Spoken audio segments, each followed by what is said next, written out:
Hello and welcome to the Paul Green Comedy PaulCast. This is for July 15th, 2024, episode 229. Oh my gosh, 229 episodes. This is stand-up comedian, actor, and improviser Paul Green, sharing my journey as I pursue my dreams as a comedian and a performer, and sharing whatever tidbits of information and wisdom or lack thereof that I am ascertaining, that's a fun word, while in pursuit of this dream, which has really just turned into quite a fascinating experience for me. Whatever it is that you're pursuing in your life, whatever it is that is giving meaning and purpose and drive and ambition, I hope that it is going well for you, and that you are finding nuggets of success and fulfillment and joy and cool experiences and cool opportunities are emerging for you. That has definitely been the case for me in this leg of the journey. So I'm in a bit of an interesting little, I don't like to call it a lull because I don't think it actually is a lull. I just think it's part of the process. Calling it a lull would maybe insinuate that something is wrong or off, which I don't think is necessarily the case. I am just in a position where I've written a bunch of new material recently, and it's all going very well, but I now need to find out what's next. And so far, every time I have sat down and have tried to write for the last 3 weeks, I'm writing. I have pages and pages of writing. It's just that I don't like any of it. and not in that sort of loathing, self-hatred, oh, I'm an artist and everything is a struggle. It's not that. It's just I'm just writing stuff and I'm just going, no, not really. It's not really coming off the page, which usually when I write, again, I'll write a bunch of stuff that I know doesn't really mean anything or I'm not really going to use, but usually what will end up happening is an idea will come to my mind or something will happen and it'll just jump off the page, and then I can't write it fast enough. And it's almost like I can see it. I can see the whole bit sort of formulate in my mind. And I don't know, this is going to sound really arrogant, but I just kind of know it's going to work. And I may not have all the details. It's not that how I write it right then is exactly how it ends up being, but for the most part, at least the idea or the concept, just pops in my mind, and I go, oh, that's going to be really funny. And I had a bunch of those over these last 3 or 4 months, and I just haven't had any in the last 2 or 3 weeks, and I don't know what to make of that. But I am still focusing on at least writing every day, finding a time just to break out the old notebook and just write away, just write whatever happens. So that's a bit of that process. I've got a very interesting week, which I will be checking in on, of course, let you all know how these upcoming shows, but I have a handful of interesting shows coming up. So on Wednesday night, I'm going to be in San Diego, and I will be performing at an American Legion down in San Diego, and I was booked to feature there by my good comedian friend, Andrew Norelli, who I've actually spoken quite a bit about on this podcast, if you are a regular. Really talented, funny stand-up comedian, and he'll book me on some stuff every now and again. So I've done his American Legion show a couple of times, and oh my gosh, should I tell this story? Oh, it's so dramatic. do I want to bring drama into the podcast? Oh, I really don't. But now I've brought it up, so that's not cool for me to bring that up and then not tell you. So the last time I did this American Legion gig that my buddy Andrew had booked me on, it was last year. And I had not a bunch, but I had about 6 or 7 minutes of material about a relationship that I had gotten out of. And it was not a good fit. We'll put it that way. And so I'm doing this material, and I filmed it, and I was working with this other social media person at the time, and he took a clip of it and posted it on my social media. And my ex saw it and evidently went ballistic, even though the material, I cannot even begin to describe how innocuous it was. And she lost her mind, and I actually got a cease and desist letter from her threatening to sue me if I ever talk about her on stage or blah, blah, blah, blah, blah. And I need to submit in writing that I will remove all videos, blah, blah, blah, blah. I'm going like I literally, I didn't like say her name. All I just said was I got out of this relationship. And then I was just doing jokes about me. I wasn't even going after her, but fun times. So anyway, when I just realized I'm going to be at the American Legion, it just reminded me that the last time I was there, I was doing that routine, and it was a clip from that show that ended up online that evidently was, in her mind, illegal. Oh dear. Oh dear, oh dear. But anyway, you see, I don't like to bring that up, because then it's like, that's why I was hesitating, because I don't like to bring up the drama and the negativity and all of that stuff. It's like, a lot of other things going on in my life. But that was last year at the American Legion, so I am really excited to be performing there. I'm excited to be doing all of this new material actually in front of my buddy Andrew. So if you follow the podcast, you know the story, but he was actually tremendously influential in my decision to actually abandon all of my old material and start over.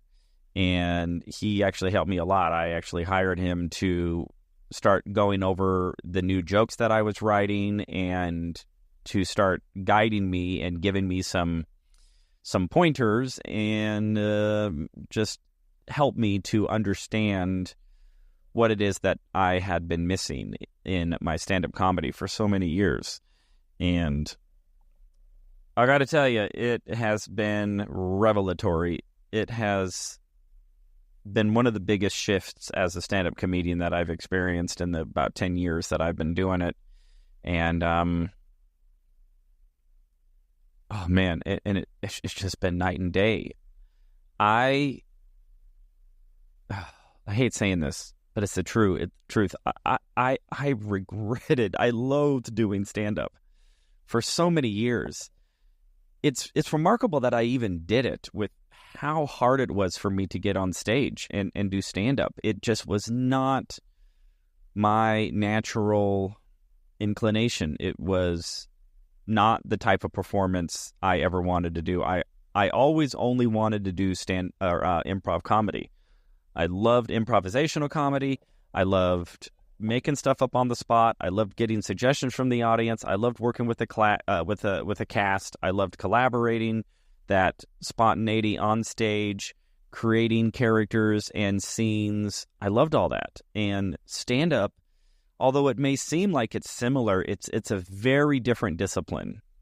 Very different. There's a little bit of crossover, but not nearly as much as you may think. Stand-up and improv performance are two very, very different disciplines. It's like, I don't know, what's a good analogy? It's like being a football player versus being an MMA fighter. Is that a good analogy? I think that's a good analogy. It's like, football players and MMA fighters, they're both incredibly athletic. they're very physical, they're very fit. They have to be very disciplined, and they have to have good stamina and good strength. But, a football player couldn't just hop into an MMA fight and be successful. They're probably going to get knocked out. By this same token, an MMA fighter probably couldn't just hop onto a football team immediately and be successful. Like, there would be a lot of additional training and recalibration that would need to happen.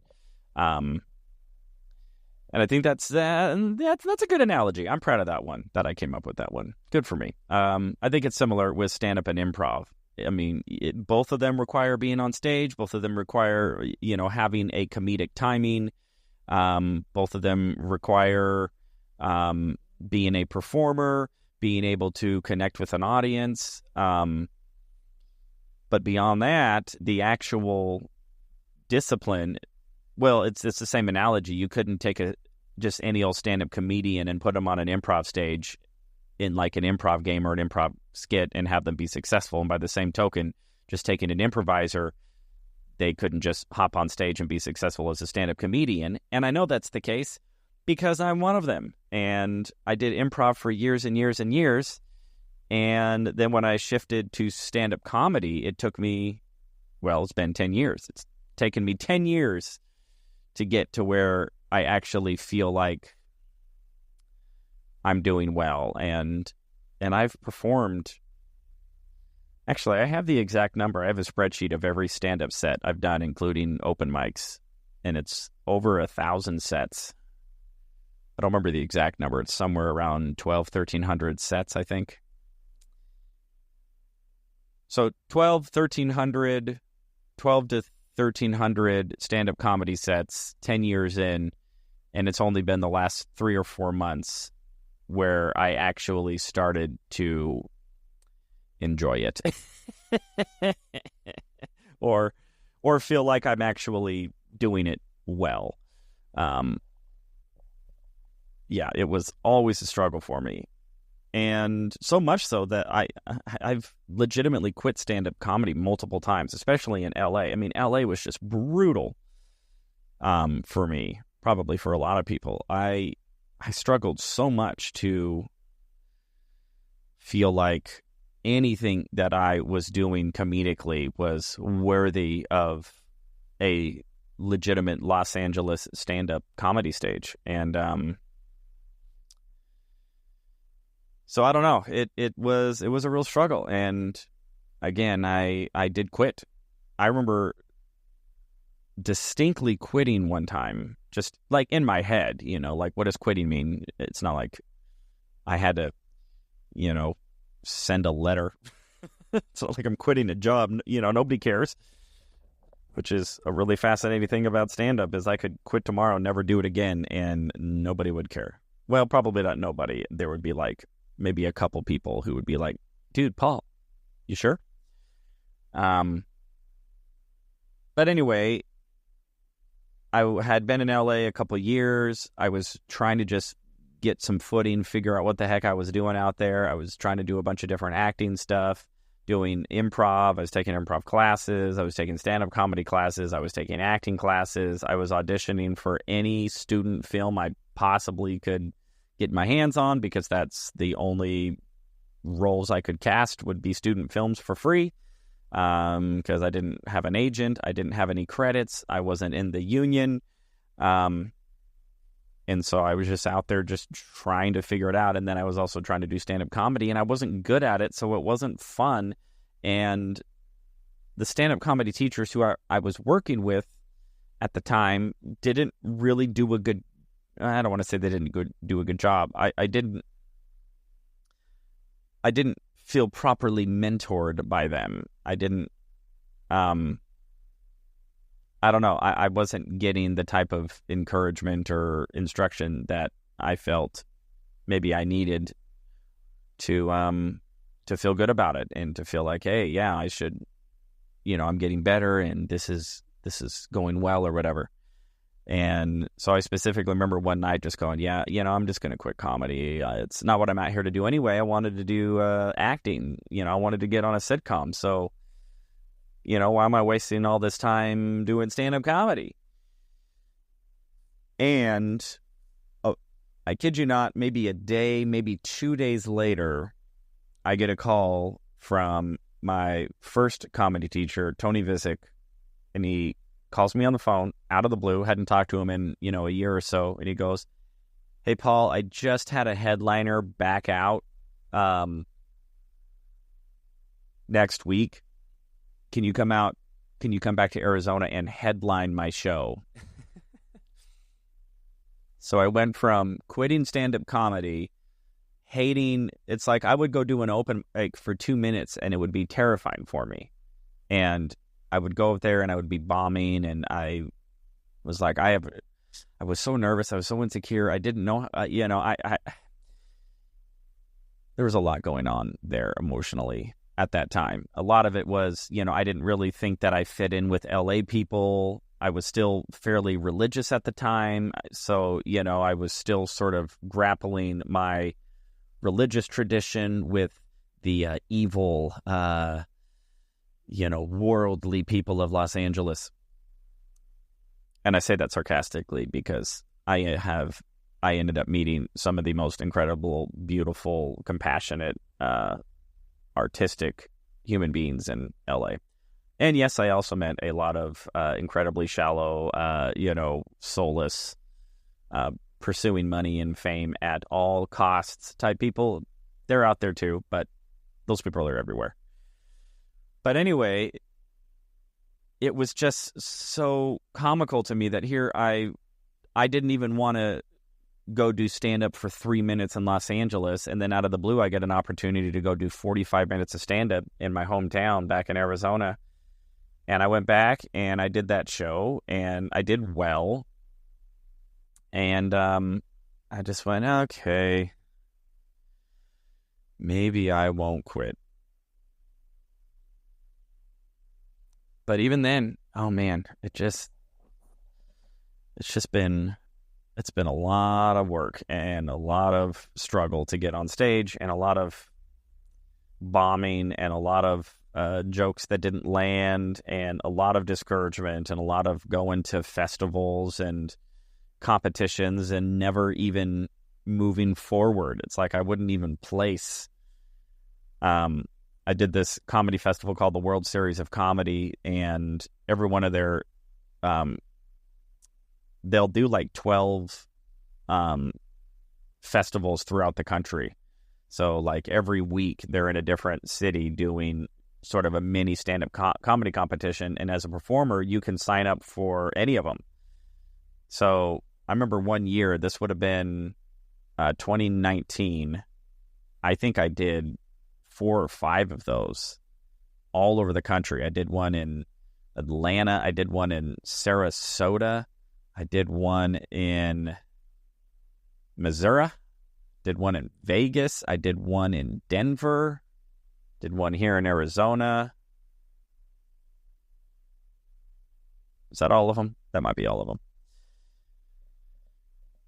So anyway, I would go to these stand-up comedy competitions, and how it would work is maybe there would be like 8 comics in your show, like 8 or 10, and you would do maybe 7 minutes, and then the judges would choose who first, second, and third place was.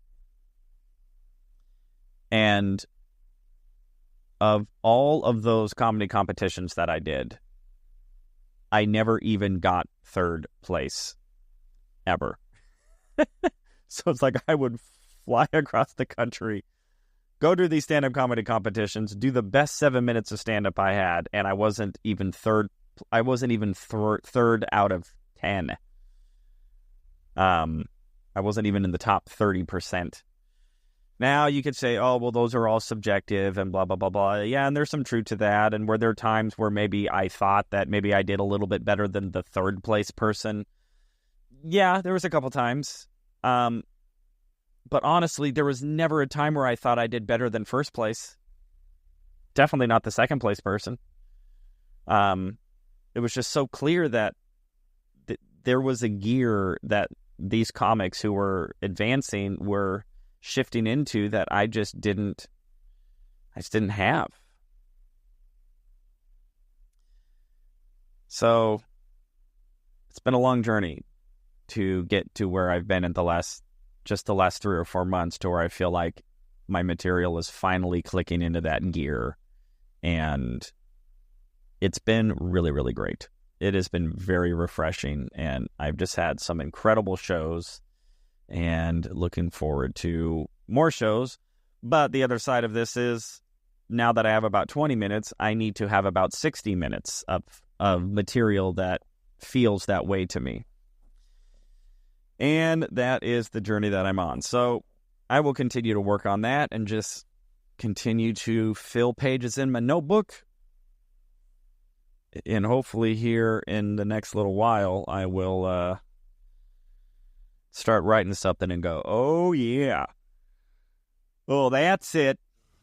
That's it.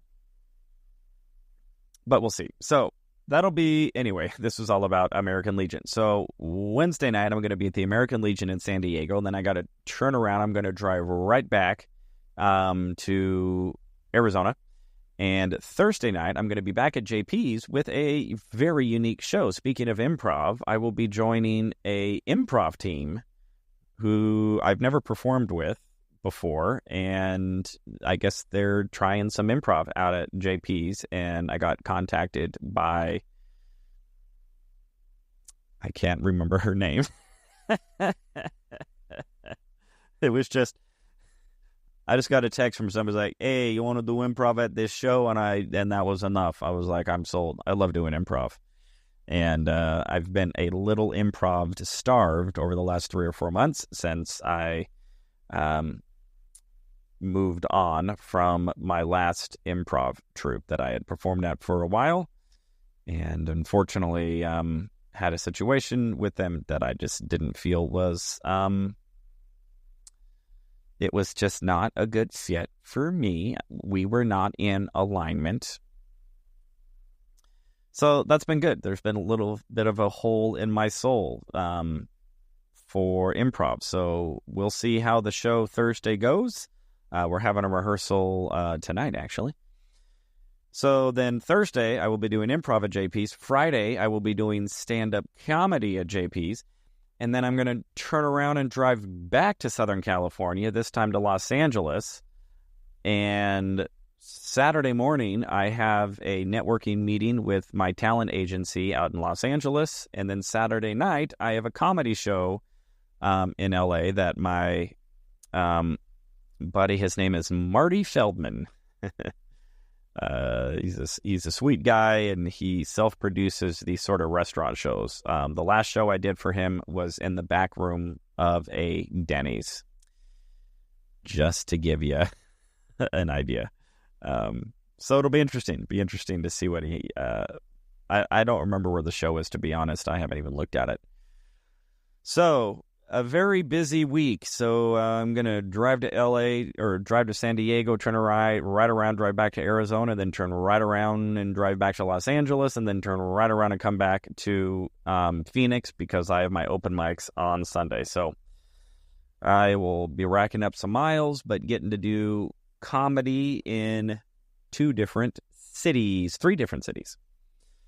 All right, so that is the update on the dream portion. Now, those of you who follow know that I have been reading, also known as listening to on audiobook, The 48 Laws of Power by Robert Greene.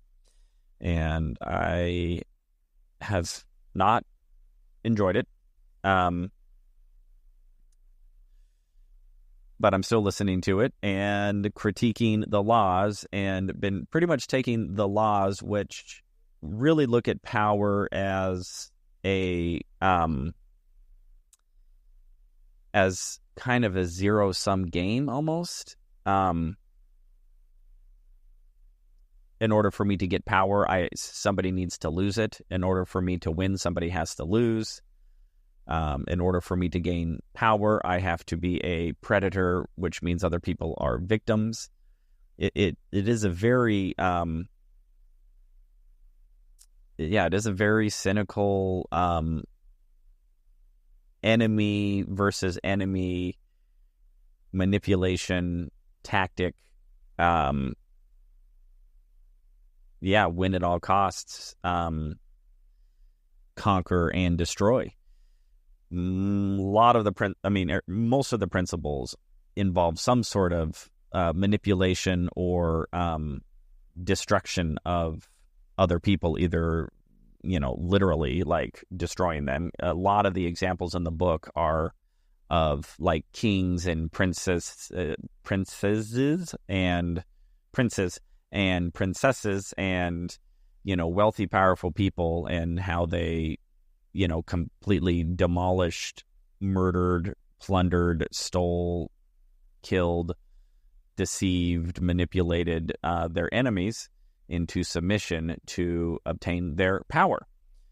Now, although I am not naive to the evilness of the world and that there is definitely a power dynamic in a hierarchical structure that to climb may require, for some people, depending on what the pursuit is, such shrewd behaviors as this book is espousing as laws of power.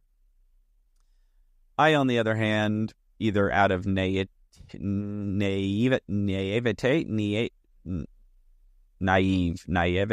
how come I can't say that in the past tense? Naivete?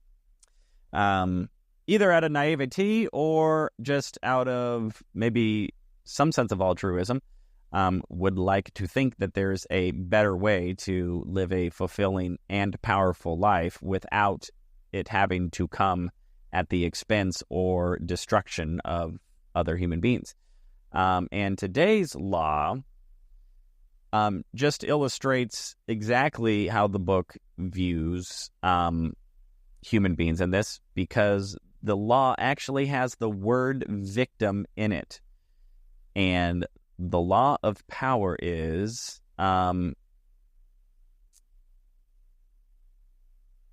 defeat your defeat your victims by selective sharing of information and generosity. So I didn't quite word it exactly how the book words it. I think I flipped the sentence around.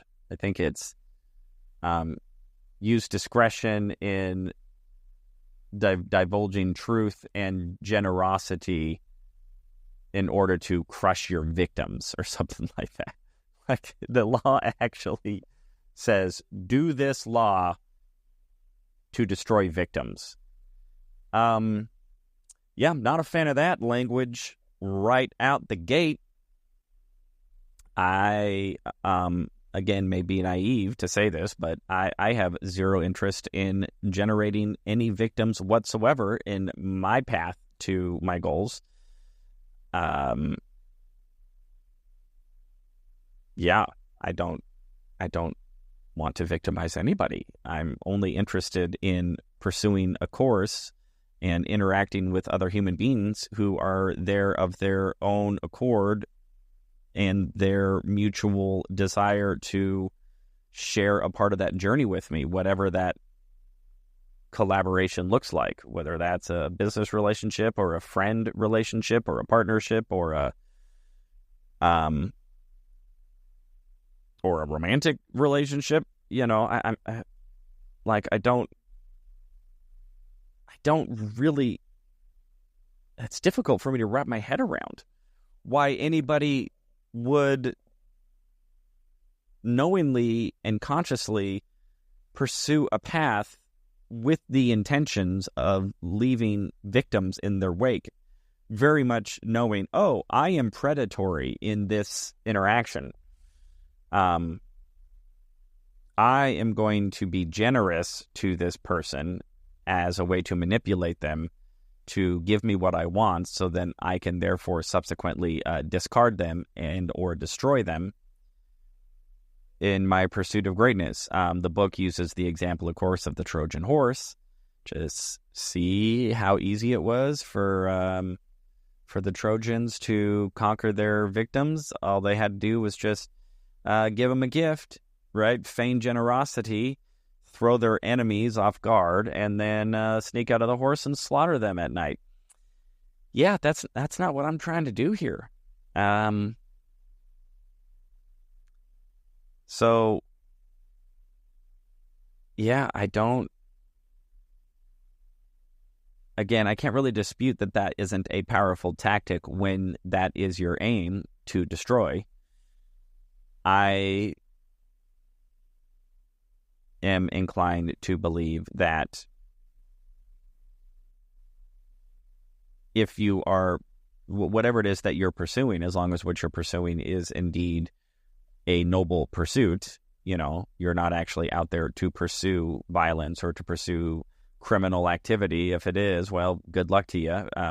This book might serve you, but for what I'm trying to do, I have no interest in victimizing anybody. I'm not going to fake generosity just to manipulate somebody. I'm going to be generous when I feel like being generous, or because I feel somebody, warrants it or deserves it, or just because I want to. And I actually find the notion of me consciously exercising generosity, knowing full well that my generosity comes with strings attached.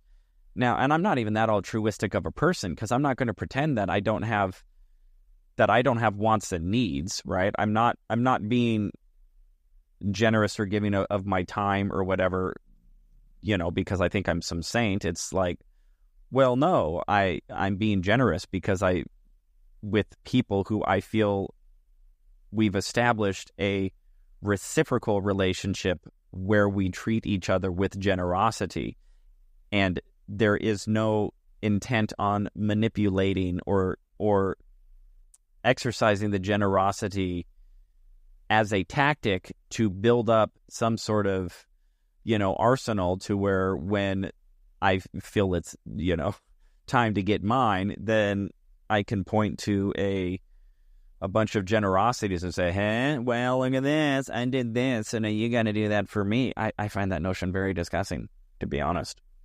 And I do understand that there's a flip side of that, which is it can be easy to maybe be overly generous and not set boundaries. Sure, but yeah, I like to be generous sometimes. Again, I ain't no saint. I'm plenty selfish. I keep plenty for me, so I'm not trying to write myself off as some sort of benevolent giver of wealth and my surplus. But when I do give, I don't expect anything. And if I give generously and then somebody takes it for granted or doesn't appreciate it, then I kindly withdraw my generosity. It's not anything personal. I don't feel the need then to retool and then create another tactic to defeat them and make them my victim. So, yeah, the whole be generous as a law of power to crush your victim. I don't think he used the word crush. I don't remember the exact wording. Yeah, not a fan. Not for me.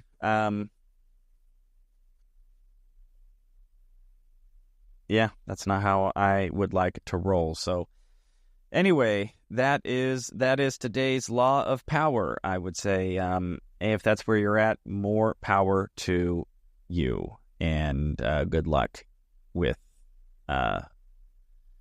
pursuing that law of power. I think that has so many potential opportunities to go horribly wrong. All right, everybody. Getting a little soapboxy here. My apologies. But that is the update for today, July 15th, 2024, episode 229 of the Paul Green Comedy PaulCast. I love you all so much. Keep pursuing those dreams, and I will talk to you tomorrow.